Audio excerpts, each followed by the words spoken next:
Hi friends, आज हम देखेंगे बिहार पुलिस के लिए जीके जीएस और करंट अफेयर्स का कुछ महत्वपूर्ण प्रश्न जो कई बार पूछा जा चुका है और इस बार भी पूछने की संभावना है। तो चलिए वीडियो को शुरू करते हैं। यदि वीडियो आपको अच्छा लगे तो चैनल को सब्सक्राइब करें एवं दोस्तों में शेयर करें। आज का हमारा पहला क्वेश्चन है, 1923 ईस्वी में स्वराज पार्टी का गठन एक समूह के रूप में इनमें से किस संगठन में से हुआ था। हमें बताना है कि 1923 ईस्वी में स्वराज पार्टी का गठन हुआ था तो किसके द्वारा हुआ था, किस समूह के द्वारा हुआ था। तो इसका राइट आंसर हो जाएगा ऑप्शन बी, यानी कि कांग्रेस पार्टी के द्वारा हुआ था। कुछ क्वेश्चन जैसे और पूछा जा सकता है, जैसे कि भारतीय राष्ट्रीय कांग्रेस पार्टी की स्थापना कब हुआ था। तो ये हुआ था 1885 में, यानी कि 28 दिसंबर 1885 में। यदि हमसे क्वेश्चन पूछ दे कि मुस्लिम लीग की स्थापना कब हुआ था, तो मुस्लिम लीग की स्थापना जो है 30 दिसंबर 1906 को हुआ था। कब हुआ था? 30 दिसंबर 1906 को हुआ था। यदि क्वेश्चन पूछ दिया जाए कि मुस्लिम लीग का पहला अधिवेशन कब हुआ था, तो पहला अधिवेशन जो है 1907 में हुआ था। कहाँ हुआ था? तो पाकिस्तान के कराची में हुआ था। यदि हमसे क्वेश्चन पूछ दिया जाए कि आरएसएस की स्थापना कब हुआ था, तो आरएसएस की स्थापना 27 सितंबर 1925 को हुआ था। 27 सितंबर 1925 को। यदि हमसे क्वेश्चन पूछ दिया जाए कि प्रजा स्वतंत्र पार्टी की स्थापना कब हुआ था, तो प्रजा स्वतंत्र पार्टी की स्थापना जो है 29 मई 1990 को हुआ था। 29 मई 1990 को हुआ था। लेकिन यह जो है आगे चल करके 1991 में, यानी कि एक साल के बाद जो है यह पार्टी जो है दो भागों में विभाजित हो जाती है। चलिए इतना पॉइंट जो है आप याद करके रखिएगा। चलिए नेक्स्ट क्वेश्चन देखते हैं। करें कि सोन, नर्मदा तथा महान नदियों का उत्पत्ति स्थल अमरकंटक कहाँ स्थित है। ठीक है, हमें बताना है कि सोन नदी, नर्मदा नदी और महान नदी, यह तीनों जो है कहाँ से निकलता है, तो अमरकंटक से निकलता है। लेकिन यह अमरकंटक जो है कहाँ है, तो इसका राइट आंसर हो जाएगा ऑप्शन ए, यानी कि मैकाल श्रेणी में है। चलिए नेक्स्ट क्वेश्चन देखते हैं। कह रहा है कि भारत में बाबर के युद्धों की कौन सी क्रमबद्धता सही है। हमें बताना है कि बाबर जो है कौन कौन सा युद्ध लड़ा था और कब कब जो है लड़ा था, इसका क्रम बाय क्रम बताना है। ठीक है, तो इसका राइट आंसर हो जाएगा ऑप्शन सी हो जाएगा, यानी कि पहला लड़ा था पानीपत का युद्ध, दूसरा लड़ा था खानवा का युद्ध और तीसरा चंदेरी का युद्ध और चौथा घाघरा का युद्ध। ठीक है, यदि क्वेश्चन पूछ दिया जाए कि पानीपत का प्रथम युद्ध कब हुआ था, तो पानीपत का प्रथम युद्ध 21 अप्रैल 1526 में हुआ था। खानवा का युद्ध कब हुआ था, तो खानवा का युद्ध हुआ था 16 मार्च 1527 में। चंदेरी का युद्ध कब हुआ था, तो पानीपत, खानवा और चंदेरी का युद्ध हुआ था 20 जनवरी 1528 में। और घाघरा का युद्ध कब हुआ था, तो 6 मई 1529 में हुआ था। या बाबर का मृत्यु कब हुआ है, बाबर की मृत्यु कब हुई है, तो 26 दिसंबर 1530 को हुआ है। ठीक है, चलिए इतना पॉइंट जो है आप याद करके रखिएगा। चलिए नेक्स्ट क्वेश्चन देखते हैं। कह रहा है निम्नलिखित में से कौन भारत की दक्षिणतम पर्वत माला है। तो इसका राइट आंसर हो जाएगा ऑप्शन डी, यानी कि इलायची पर्वतमाला। यह इलायची पर्वतमाला कहाँ है, तो यह है दक्षिणी पूर्वी केरल में। कहाँ है? दक्षिणी पूर्वी केरल में। यदि हमसे पूछ दिया जाए कि नीलगिरी पर्वतमाला कहाँ है, तो नीलगिरी कहाँ है, तो यह तमिलनाडु में है। अन्नामलाई यह कहाँ है, तो अन्नामलाई पर्वत श्रृंखला जो है यह आपका तमिलनाडु में है।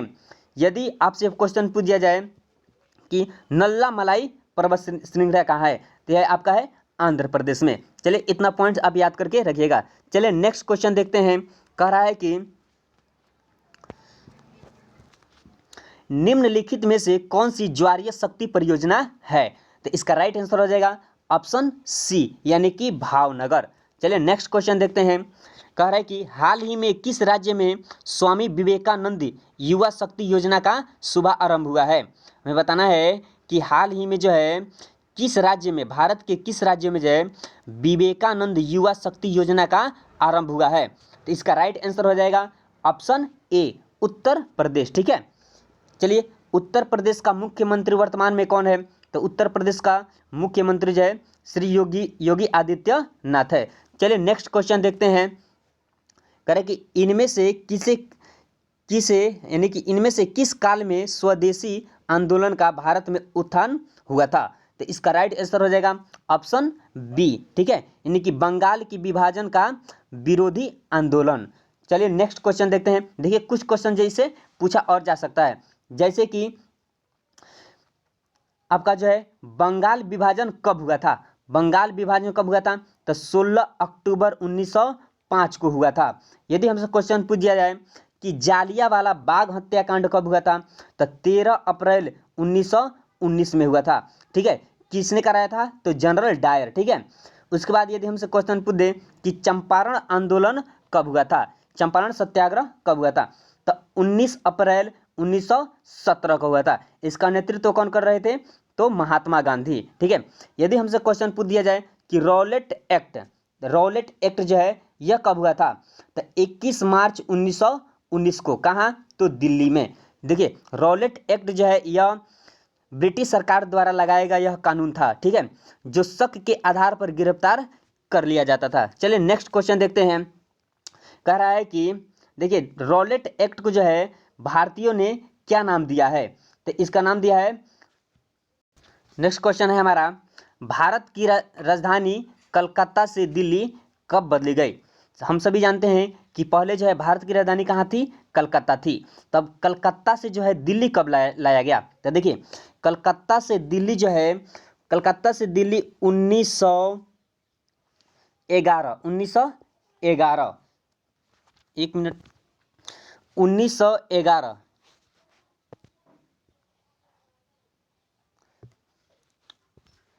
1911 में जो है कलकत्ता से दिल्ली जो है स्थानांतरित किया गया था, यानी कि जगह बदल दिया गया था। लेकिन 1912 में इसे दिल्ली में स्थापित कर दिया गया। तो कभी कभी जो है ऑप्शन 1911 देता है, कभी 1912 देता है। तो ऑप्शन में देखना है कि क्या दिया है। तो इस ऑप्शन में दिया है 1912। तो इसका राइट आंसर हो जाएगा ऑप्शन ए हो जाएगा। देखिए एक बार और समझिए, कह रहा है कि भारत की राजधानी कलकत्ता से दिल्ली कब बदली गई? तो कब बदली गई थी?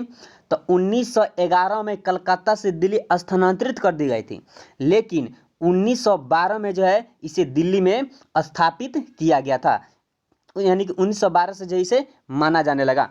चलिए नेक्स्ट क्वेश्चन जो है कह रहा है कि हाल ही में प्रणय वर्मा को किस देश में भारत के राजदूत के रूप में नियुक्त किया गया है? देखिए प्रणय वर्मा जो है यह भारत के राजदूत है और इनको जो है कहाँ पे भेजा गया है, किस देश में भेजा गया है? तो इसका राइट आंसर हो जाएगा ऑप्शन सी, बांग्लादेश। ठीक है, चलिए नेक्स्ट क्वेश्चन देखते हैं। कह रहा है कि लेटराइट मृदा अधिकतर पाई जाती है। हमसे क्वेश्चन पूछा गया कि लेटराइट मृदा जो है भारत के किस राज्य में पाई जाती है? ऑप्शन ए है Karnataka, option B Punjab, option C Uttar Pradesh और ऑप्शन डी पश्चिम बंगाल। तो इसका राइट आंसर हो जाएगा ऑप्शन ए, यानी कि कर्नाटक में। चलिए नेक्स्ट क्वेश्चन देखते हैं। कह रहे कि निम्नलिखित में से कौन सा युग्म सही नहीं है? हमें बताना है कि निम्नलिखित में से कौन सा युग्म जो है सही नहीं है। ऑप्शन ए है भाखड़ा नंगल बांध। भाखड़ा नंगल बांध जो है सतलज नदी पर है, यह क्या है? सही है। अगला क्वेश्चन है, ऑप्शन है सरदार सरोवर बांध। सरदार सरोवर बांध जो है यह नर्मदा नदी पर है, तो यह भी क्या है? सही है। अगला ऑप्शन है सी हीराकुंड बांध।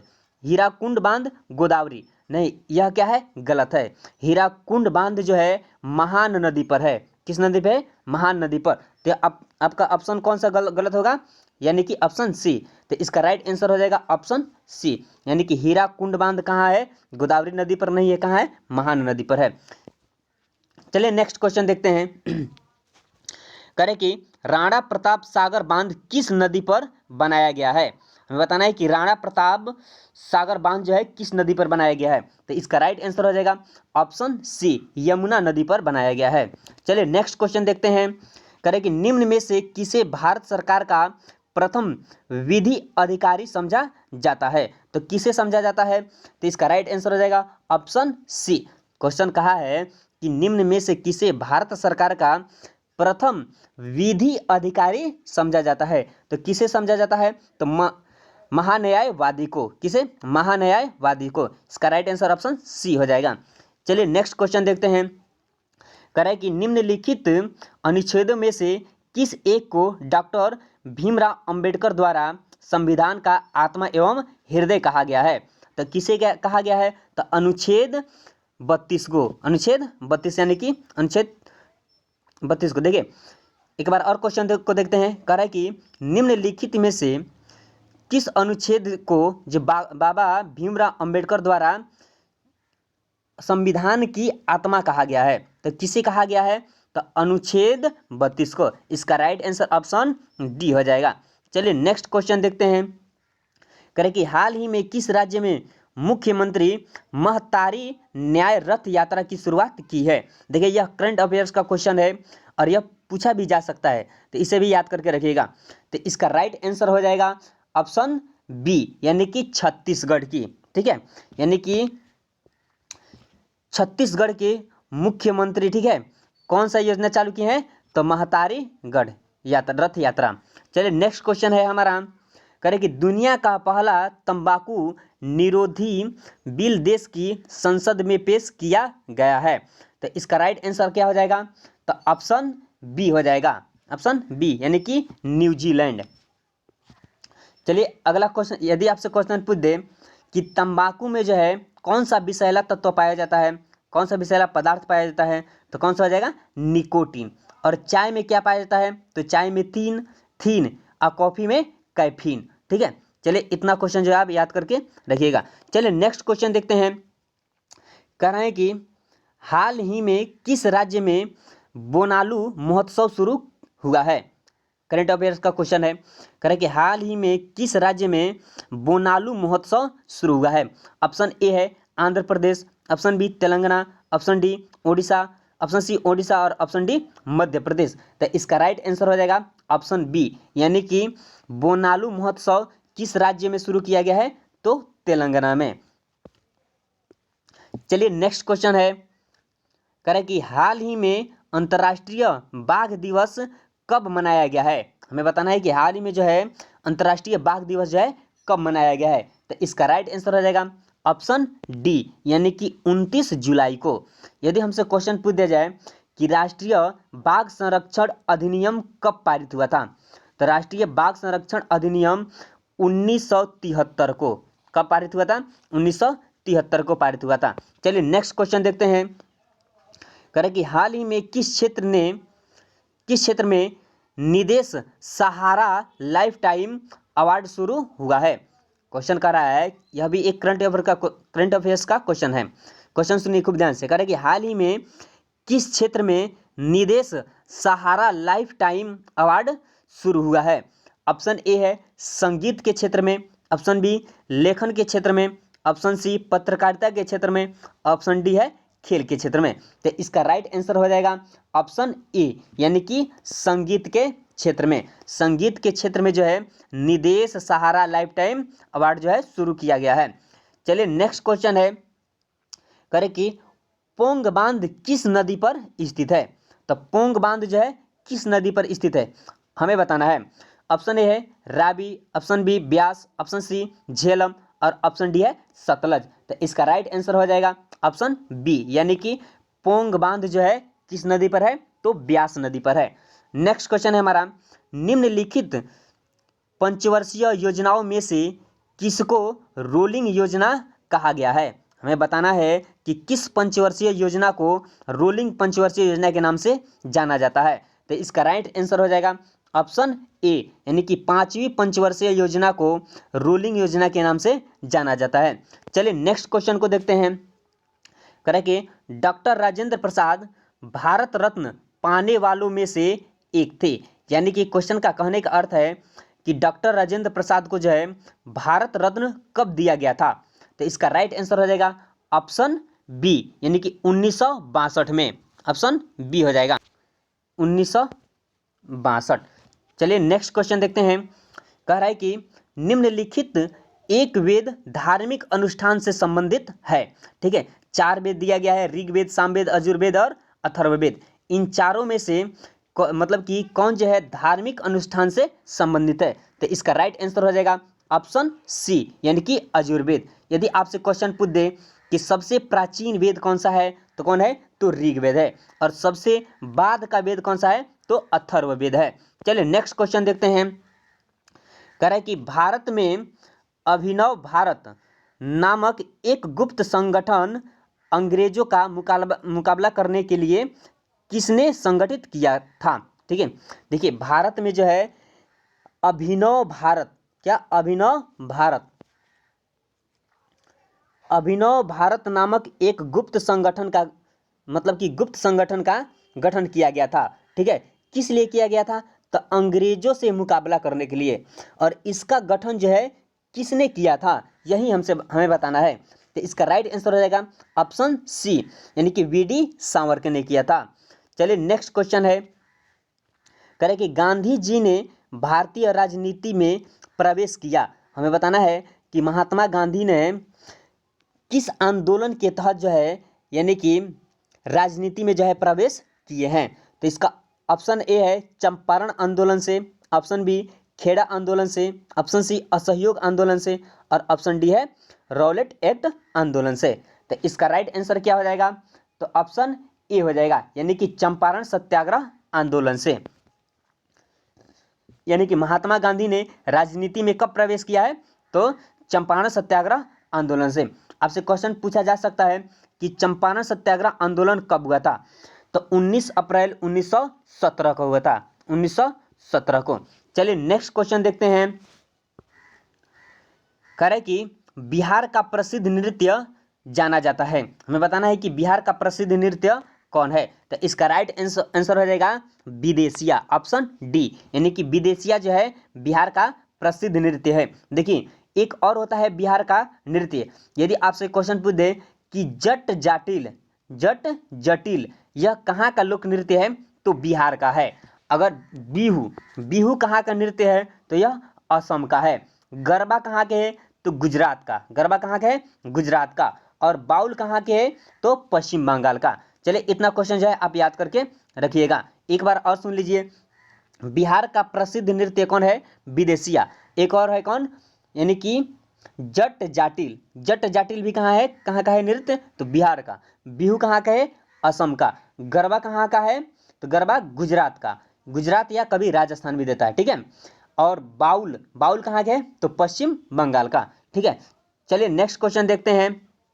करें कि कौन सा नदी तंत्र सर्वाधिक पुराना है? हमें बताना है कि निम्नलिखित में से इनमें से चारों में से कौन सा नदी जो है सबसे पुराना है? तो इसका राइट आंसर हो जाएगा ऑप्शन ए हो जाएगा, यानी कि चंबल नदी। चलिए नेक्स्ट क्वेश्चन देखते हैं।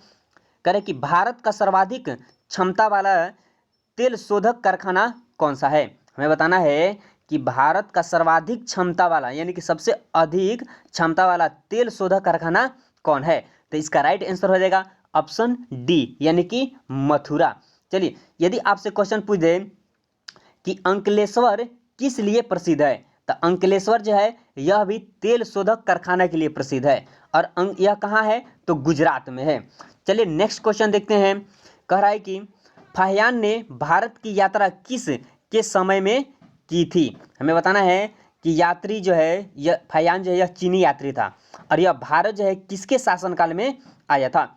ऑप्शन ए है चंद्रगुप्त मौर्य, ऑप्शन बी चंद्रगुप्त प्रथम, ऑप्शन सी समुद्रगुप्त, और ऑप्शन डी है चंद्रगुप्त द्वितीय। तो इसका राइट आंसर हो जाएगा ऑप्शन डी, यानी कि चंद्रगुप्त द्वितीय के शासनकाल में जो है यानी कि चीनी यात्री फाहियान भारत आया था। चलिए नेक्स्ट क्वेश्चन देखते हैं।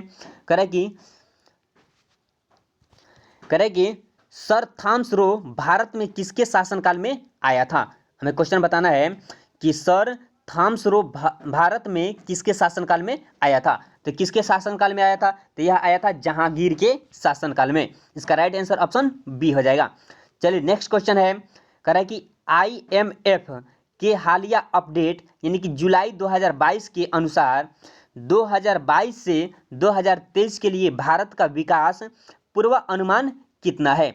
मतलब कि हमें बताना है कि IMF यानी कि इंटरनेशनल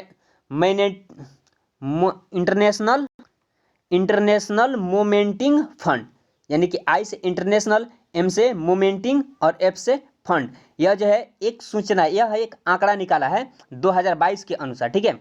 और यह आंकड़ा निकाला गया है, इसके द्वारा बताया गया है कि भारत का जो है विकास जो है कितना हो सकता है 2022 और 2023 के बीच में। तो इसका राइट आंसर क्या हो जाएगा, तो ऑप्शन बी हो जाएगा, यानी कि 7.2% जो है यह अनुमान लगाया गया है IMF के अनुसार। चलिए अगला क्वेश्चन है, करें कि जैन कल्पसूत्र को किसने लिखा था। हमें बताना है कि जैन कल्पसूत्र किसके द्वारा लिखा गया था। तो इसका राइट आंसर हो जाएगा ऑप्शन ए, यानी कि भद्रबाहु के द्वारा। यदि आपसे क्वेश्चन पूछ दे कि कामसूत्र के लेखक कौन है, तो कामसूत्र के लेखक जो है वत्स्यायन है। कौन है, वत्स्यायन। अगला क्वेश्चन है, करें कि सांची का विशाल स्तूप किसके समय को निर्धारित करता है। हमें बताना है कि सांची का विशाल स्तूप जो है किसके समय को, किसके शासनकाल के समय को बताता है। ऑप्शन है मौर्य, ऑप्शन बी है कुषाणो, ऑप्शन सी सातवाहन और ऑप्शन डी गुप्तो। तो इसका राइट आंसर हो जाएगा ऑप्शन ए, यानी कि सांची का विशाल स्तूप किसको दर्शाता है, किसके शासनकाल को, तो मौर्यों के। ऑप्शन ए हो जाएगा। चलिए नेक्स्ट क्वेश्चन देखते हैं। कह रहा है कि फूलों की घाटी स्थित है। हमें बताना है कि फूलों की घाटी स्थित है, कहाँ स्थित है। तो हिमाचल, ऑप्शन ए है हिमाचल हिमालय में, ऑप्शन बी है गढ़वाल हिमालय में, ऑप्शन सी है कश्मीर हिमालय में और ऑप्शन डी है नेपाल हिमालय में। तो इसका राइट आंसर हो जाएगा ऑप्शन बी, यानी कि गढ़वाल हिमालय में। फूलों की घाटी कहाँ स्थित है, तो गढ़वाल हिमालय में। चलिए नेक्स्ट क्वेश्चन देखते हैं। करें कि निम्नलिखित में से कौन मीठे पानी की झील है। तो मीठे पानी की झील कौन सी है। ऑप्शन दिया है लोनार झील, ऑप्शन बी है कोलेरू झील, ऑप्शन सी है सांबर झील और ऑप्शन डी पुलिकट झील। तो यानी कि मीठे पानी की झील हमें बताना है। तो इसका राइट आंसर हो जाएगा ऑप्शन बी, यानी कि कोलेरू झील। यह कोलेरू झील जो है यह एक मीठे पानी की झील है और यह कहाँ है, तो तेलंगाना में है, कृष्णा और गोदावरी नदी के बीच में है। कोलेरू झील कहाँ है, तो यह तेलंगाना में है, कृष्णा और गोदावरी नदी के बीच में, और यह एक मीठे पानी की झील है। यदि आपसे क्वेश्चन पूछ दिया जाए कि लोनार झील कहाँ है, तो लोनार झील जो है यह महाराष्ट्र में है और यह जो है खारे पानी की झील है। यदि आपसे क्वेश्चन पूछ दिया जाए कि सांभर झील कहाँ है, तो सांभर झील जो है राजस्थान में है। यदि आपसे क्वेश्चन पूछ दिया जाए कि पुलिकट झील कहाँ है, तो पुलिकट झील जो है यह तमिलनाडु में है। चलिए नेक्स्ट क्वेश्चन देखते हैं। कह रहा है कि निम्नलिखित में से कौन से राज्य का टीन के उत्पादन में पहला स्थान है। हमें बताना है कि भारत का वह कौन सा राज्य है जो टीन के उत्पादन में जो है पहला स्थान आया है। ऑप्शन ए है Orissa, option B Jharkhand, option C Rajasthan और ऑप्शन डी है मध्य प्रदेश। तो इसका राइट आंसर हो जाएगा ऑप्शन डी, यानी कि मध्य प्रदेश MP। ठीक है, यानी कि मध्य प्रदेश जो है टीन के उत्पादन में पहला स्थान है। चलिए नेक्स्ट क्वेश्चन देखते हैं। करें कि भारत में कोयला किस भौमिकीय शैल करें कि भारत में कोयला किस भौमिकीय शैल समूह में पाया जाता है। तो ऑप्शन ए है Dharwar, option B Vindhyachal, option C Gondwana और ऑप्शन डी कडप्पा। तो इसका राइट आंसर क्या हो जाएगा, ऑप्शन सी हो जाएगा, यानी कि गोंडवाना। चलिए नेक्स्ट क्वेश्चन देखते हैं। कह रहा है कि भारत के उत्तर पश्चिमी भाग में शीत ऋतु में वर्षा का प्रमुख कारण क्या है। हमें बताना है कि भारत के जो है उत्तरी पश्चिमी भाग में जो है शीत ऋतु में भी वर्षा होती है, तो इसका कारण क्या है। तो इसका राइट आंसर हो जाएगा ऑप्शन डी हो जाएगा, यानी कि पश्चिमी विक्षोभ। ऑप्शन डी यानी कि पश्चिमी विक्षोभ। चलिए नेक्स्ट क्वेश्चन देखते हैं। करें कि हाल ही में किस राज्य का खेल विभाग खेल मेला आयोजित करेगा। तो यह करंट अफेयर्स का क्वेश्चन है। करें कि हाल ही में किस राज्य का खेल विभाग, यानी कि किस राज्य का जो है खेल विभाग जो है खेल मेला आयोजित करने वाला है? तो ऑप्शन ए है Haryana, option B Himachal Pradesh, option C Punjab और ऑप्शन डी दिल्ली। तो इसका राइट आंसर क्या हो जाएगा? ऑप्शन सी यानी कि पंजाब। ठीक है, पंजाब का जो है खेल विभाग जो है खेल मेला आयोजित करने वाला है। चलिए नेक्स्ट क्वेश्चन देखते हैं। करें कि संघ लोक सेवा आयोग अपना वार्षिक प्रतिवेदन सौंपता है, यानी कि क्वेश्चन पूछा गया है कि संघ लोक सेवा आयोग अपना वार्षिक प्रतिवेदन जो है किसको सौंपता है? क्या प्रधानमंत्री को सौंपता है, राष्ट्रपति को सौंपता है, लोकसभा अध्यक्ष को सौंपता है या गृह मंत्री को सौंपता है? तो इसका राइट आंसर हो जाएगा ऑप्शन बी यानी कि राष्ट्रपति को सौंपता है। चलिए नेक्स्ट क्वेश्चन देखते हैं। करें कि भारत के संविधान के अंतर्गत कौन सा अनुच्छेद कारखानों में बच्चों के नियोजन का प्रतिषेध करता है? यानी कि हमें बताना है कि वह कौन सा अनुच्छेद जो है यानी कि बच्चों को कारखानों में काम करने से क्या करता है? रोकता है। यानी कि देखिए संविधान कहता है कि 1 से लेकर के 6 से लेकर के 14 वर्ष के आयु तक के बच्चों को जो है कारखाने में काम नहीं करना है। ठीक है, तो यह संविधान के किस अनुच्छेद में बताया गया है? तो यह अनुच्छेद जो है 23 में, यानी कि ऑप्शन सी इसका राइट आंसर हो जाएगा, अनुच्छेद 23। चलिए नेक्स्ट क्वेश्चन देखते हैं। सॉरी, अनुच्छेद 24 में बताया गया है, यह गलत हो जाएगा। अनुच्छेद 24 में बताया गया है। ठीक है, इसमें ऑप्शन में नहीं दिया गया है, तो इसको 23 को काट करके 24 बना लीजिएगा। यानी कि भारत के संविधान के अंतर्गत कौन सा अनुच्छेद कारखानों में बच्चों के नियोजन का प्रतिरोध करता है? तो कौन करता है? अनुच्छेद 34। कौन करता है? अनुच्छेद 34। चलिए नेक्स्ट क्वेश्चन देखते हैं। कह रहा है कि मौलिक अधिकारों की मूल सूची में निम्नलिखित में से किसे जोड़ा गया है? देखिए मौलिक अधिकार कितने थे? 7। कितने थे? 7। 42वें संविधान संशोधन के तहत 42वें संविधान संशोधन के साथ जो है 7 मौलिक अधिकारों को जोड़ा गया था। ठीक है, लेकिन 44वें संविधान संशोधन के तहत जो है एक मौलिक अधिकार को हटा दिया गया था। वह कौन था? तो संपत्ति के अधिकार को हटा दिया गया था। ठीक है, तो वर्तमान में जो है कुल कितने मौलिक अधिकार बचे हैं? तो 6 बचे हैं। लेकिन हमसे क्वेश्चन यह पूछा है कि मौलिक अधिकारों की मूल सूची में निम्नलिखित में से किसे जोड़ा गया था, यानी कि मुख्य रूप से किसको जोड़ा गया था? तो इसका राइट आंसर हो जाएगा ऑप्शन डी यानी कि निःशुल्क एवं अनिवार्य प्राथमिक शिक्षा को जोड़ा गया था। चलिए इसका राइट आंसर ऑप्शन डी हो जाएगा। चलिए नेक्स्ट क्वेश्चन देखते हैं। नेक्स्ट क्वेश्चन है हमारा, कह रहा है कि हाल ही में भारतीय भाषा प्रौद्योगिकी को बढ़ावा देने के लिए किस आईआईटी ने नीले कणी केंद्र लॉन्च किया है? हमें बताना है कि भारतीय भाषा प्रौद्योगिकी को बढ़ावा देने के लिए किस आईआईटी ने नीले कणी केंद्र का लॉन्च किया है? तो इसका राइट आंसर हो जाएगा ऑप्शन बी यानी कि IIT Bengaluru, sorry IIT Madras. Option B हो जाएगा। चलिए नेक्स्ट क्वेश्चन देखते हैं। कह रहे कि संविधान सभा के संवैधानिक सलाहकार थे। हमें बताना है कि संविधान सभा के संवैधानिक सलाहकार कौन थे? तो ऑप्शन ए है सच्चिदानंद सिन्हा, ऑप्शन बी है के.एम. मुंशी, ऑप्शन सी है बी.एन. राव और ऑप्शन डी है टी.टी. कृष्णमाचारी। तो इसका राइट आंसर हो जाएगा ऑप्शन सी यानी कि बी.एन. राव। ऑप्शन सी हो जाएगा, यानी कि संविधान सभा के संवैधानिक सलाहकार कौन थी? तो बी.एन. राव थे। चलिए नेक्स्ट क्वेश्चन देखते हैं। कह रहा है कि भारतीय संविधान के किस संशोधन में पंचायती राज संस्थाओं को संवैधानिक आधार प्रदान किया गया था? ठीक है, तो किस संशोधन के तहत किया गया था? ऑप्शन ए है 73वें, ऑप्शन बी है 74वें और ऑप्शन सी है 71वें और ऑप्शन डी है 72वें। तो इसका राइट आंसर हो जाएगा ऑप्शन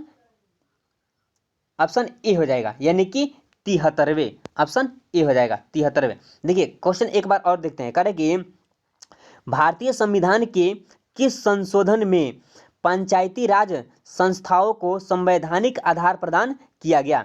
यानी कि किस संविधान में? तो 73वें संविधान में जो है पंचायती राज व्यवस्थाओं को जो है संवैधानिक आधार जो है प्रदान कर दिया गया था। चलिए, तो इसका राइट आंसर हो जाएगा ऑप्शन ए। यदि वीडियो आपको अच्छा लगा हो तो चैनल को सब्सक्राइब जरूर करें और दोस्तों में शेयर भी करें।